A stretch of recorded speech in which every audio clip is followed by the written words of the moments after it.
नमस्कार, माझे नाव विलास शिरीकोरे, इयत्ता 5वी, तालुका कवठेमहांकाळ, जिल्हा सांगली.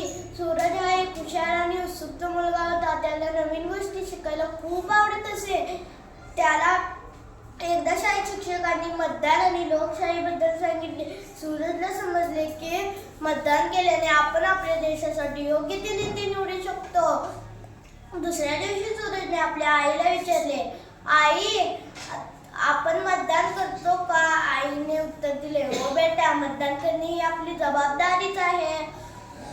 पुढे सूरजने विचारले, जर कोणी मतदान केले नाही तर? आईने सांगितले, जर कोणी मतदान केले नाही तर चुकीचे नेते निवडून येऊ शकतात आणि आपले देश प्रगती करू शकणार नाही. मतदान केल्याने आपण आपल्या देशासाठी योग्य ते नेते निवडू शकतो. सूरज विचारात पडला. दुसऱ्या दिवशी त्याने आपल्या मित्रांना सांगितले